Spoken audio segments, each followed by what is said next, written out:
আজই সাবস্ক্রাইব করুন এবং দেখুন আপনার প্রিয় শো।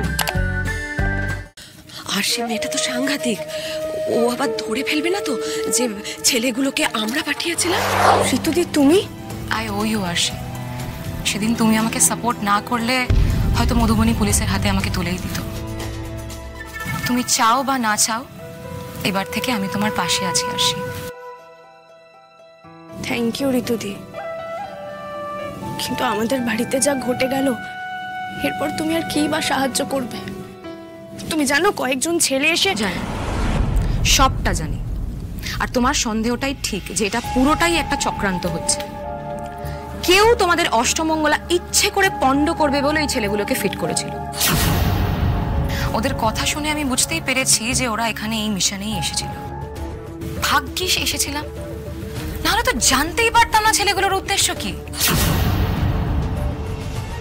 কি বুঝতে পেরেছো ঋতুদি? কি বলছিল ওরা? এই যে আশিক, আমি ভিডিও করেছি লুকিয়ে লুকিয়ে। 1 মিনিট, এ দেখো। পুরো কিন্তু সলিড কেস খেয়েছে বুঝলি? হ্যাঁ, ভাগ্যিস ওই টিকিটের বান্ডেলটা ড্রয়ারের মধ্যে রাখা ছিল, নাহলে তো সাক্ষ্যজিতের বিশ্বাসই হতো না। আর ওটাই ছিল সব থেকে কঠিন কাজ। কাল রাতে যখন ওটা হয়ে গেছে, বাকিটা তো ইজি। সাক্ষ্যজিতের সঙ্গে সেলফিটা তুলে নিলাম, আজকের পার্টিটাও মেরে দেবো। আজ ডবল লাভ, মা কালী। তুমি এই ছেলেগুলোকে চিনতে পারছো?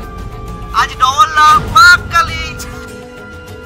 কোথাও দেখেছো কখনো এদেরকে? শুনছি না, শুনবো না। সারাত খেটে খুঁটে ভরে গেছে, আমাদেরকে আগে চাপতে হবে। আরে ভাই, এই তো চিপের গাড়িটা যাবে আর আসবে মাত্র 15 মিনিট সময় লাগবে। এইটুকু সময় পাই? আরে 15 মিনিট কেন, প্যাকআপের পরে 1 মিনিটও সময় নেব না। সারা রাত কাজ হয়েছে, ভোর হয়েছে, এখন আমাদের ছাড়ো। এই ঝন্টুদা, বলছি আগে চিপটা ছাড়ো, আর্টিস্ট পরে ছাড়বে। না না, আমরা 1 মিনিট অপেক্ষা করতে পারবো না। দাঁড়াও, কি হয়েছে? তো এত মেজাজ কিসের? মেজাজ কিছু না, আমাদেরকে আগে ছাড়তে হবে, তাহলে কিন্তু বাওয়াল হয়ে যাবে। মা কালী। এই ছেলেটাকে তো আমি চিনি, এরা জুনিয়র আর্টিস্টের কাজ করে। এই মাক্কালি বলাটা দেখে আমি ধরতে পেরেছি। তার মানে কেউ ইচ্ছে করে এই ভাড়া করা জুনিয়র আর্টিস্টগুলোকে ঝামেলা করার জন্য পাঠিয়েছিল।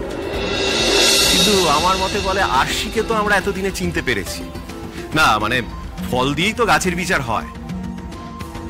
ওর বাবা যে একজন সজ্জন সৎ মানুষ, সেটা তো আরশিকে দেখলেই বোঝা যায়। আর তাছাড়া তোকে বাইরের কটা ছেলে এসে কি বললো, তার জন্য তুই অষ্টমঙ্গলা ছেড়ে চলে এলি?